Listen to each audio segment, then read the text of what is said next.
what's the date? Tuesday. Today is Tuesday and around 12 o'clock, like 12:07, and I guess I'm gonna be late on my appointment. I'll be having oil change for my car. It's been a long overdue. Dapat matagal ko na siyang pinagawa, but since hindi ko naman to ginagamit before because wala akong work and naka-standby lang siya sa bahay, so I didn't mind na ipagawa ko siya and wala rin akong pera. So yun. So today I finally get on schedule for 12:30 and it's already 12:10 and I guess I'm kind of late. Yeah, na ano kasi ako na busy ako, parang nawala ako sa time kaka-watch ng Grey's Anatomy, guys. Usually, nagpapa-oil change kami ng car namin every 6 months or pag na-reach na namin yung mileage kasi may certain mileage sila na siniset para sa car na to or sa car, sa individual car. And then, pag naset mo na yung mileage na yun, you have to do your oil change. Or kung hindi naman, after 6 months, you have to do your oil change. Yeah, para, ano nga ba yun? Maintenance na rin sa car mo para tumagal. Yeah, and then, the last time that I had my oil change was, I guess, October. And it's been a year. That's why I really have to do this today. And yes, samahan niyo ako mag-drive.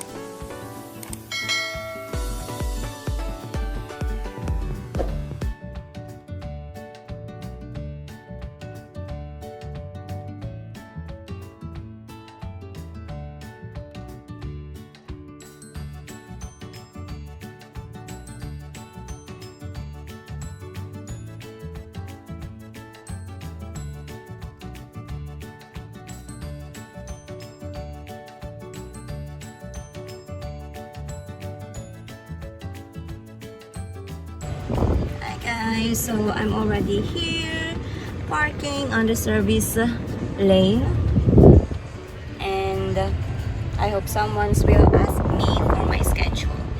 Yeah.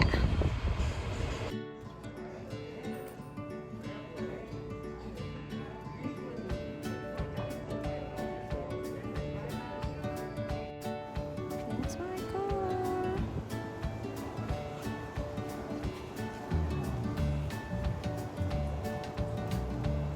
Hello guys, so after more than 2 hours I'm done with my service and driving back home now. So yeah,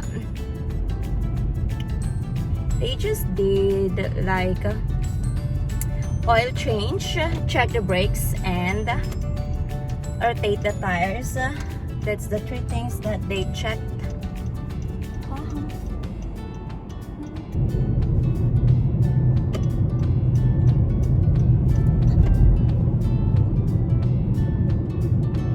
Since I'm craving for Sinigang and Asian store is just like close to this area, I'm going there to buy some what do you call it, ingredients to make Sinigang. So yes guys, I'm gonna do Sinigang today and it's already 2 o'clock in the afternoon and maybe that will be my lunch and dinner for today. Yeah.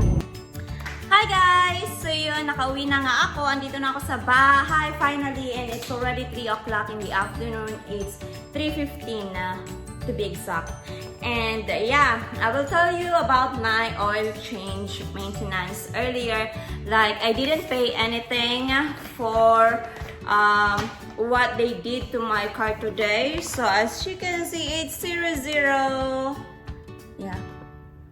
So yeah, hindi siguro, I think included pa yun kasi doon din namin binili yung car like 2 years ago. And then I guess I still have like one oil change for free. I had my oil change for free last like a year ago, and then now I'm expecting to pay something, but no, I didn't pay anything. It's 0, so which is really good. If I only knew na hindi ako magbabayad ng oil change ko for today, I should have done my oil change like months ago pa. Kaya hindi ko na siya pinatagal. Kaya lang naman na tumagal siya kasi nga wala akong pera. So anyway guys, yeah. I love it. And then they did inspection too for my car. And then so far, everything's okay. And inspection results, like everything is okay. I told you also, I went to the Asian store kasi gusto kong magluto ng what do you call it? Sinigang. And I spent $21.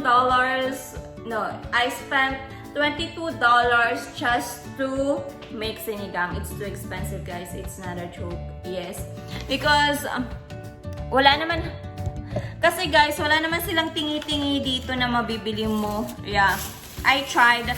So, papakita ko sa inyo yung mga binili ko sa Asian store para makapagsinigang ako. Yun lang talaga yung binili ko. I know it's really tempted to buy more stuff kasi nga hindi naman ako nakakapunta sa Asian store. Pero pinigilan ko talaga yung sarili ko. Hindi. Magsisinigang ka lang kaya ka nandito.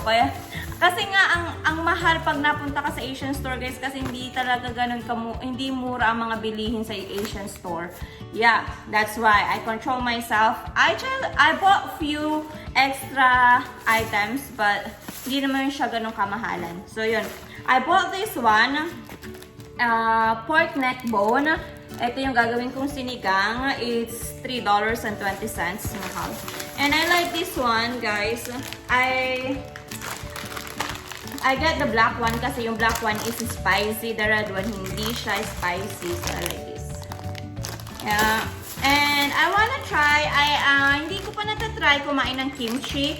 So, I bought this one. It says that it's kimchi flavored noodle soup. So, I'm gonna try this one. I just bought one. And then, I bought anato powder. So, yun. I was looking for, ano nga ba yun? Sinigang mix, yung pangpaasim. Wala sila, pero I know na mayroon ako dito sa aking pantry, but we'll see. I hope meron ako kasi kung wala ako nun, hindi tayo makakapagsinigang, guys. Walang sinigang kapag wala yung seasoning mix na yun. And I bought Yakult! Okay ka ba dyan? Yeah, I bought Yakult, guys. And I bought rice. So, yan. And then, I have gulay. Siyempre, may gulay sa ating sinigang. I only need like 1 piece or 2 pieces of this siling haba. Pero, as I told you, hindi naman sila natitingi-tingi. Laging pa pound ang binibenta nila. So, yeah. Per pound yung benta nila. So, this one, $1.38. Naghanap lang ako ng pinakamura. So, yun. Ito na pinakamura nila. And then, I have this one. It's really big and they don't have the small one. Like sa Pilipinas, may mga ang liliit ng radish nila. Dito ang lalaki ng radish nila, guys. Ito. So, ito din ang pinakamaliit nila. And then, I have this one, sitaw. So, konti lang yung binili kong gulay, guys. Kasi nga, mahal pag ilalagay ko lahat ng gulay na gusto ko. Hindi pa pwede. So, I have sitaw and I have, this is baby bok choy. So, yun. Maliliit. Parang ano din siya. Ano ba yun? Pechay. Yeah. Gusto kong lagyan yung sinigang ko nito. Kaya bumili din ako. So, yun. So, yun lang, guys. So, for all those items, I paid $22 with tax. Ang mahal, no? Ang mahal magsinigang. Mag-crave ka lang minsan, Julie. So, yun guys. Yun na. Magsisinigang lang ako. And then, I'm gonna cook rice. And then, I'm gonna eat my lunch/dinner. Hopefully, dinner ko na rin siya kung hindi ako matempt kumain ulit mamaya. So, that's it for today's guys. Thank you for watching. And I hope you enjoy my video for today. Please give it a thumbs up and consider subscribing to my channel. So, And click the notification bell button below para naman ma-notify kayo next time na mag-upload ako ng video. Thank you! And see you next time. Bye!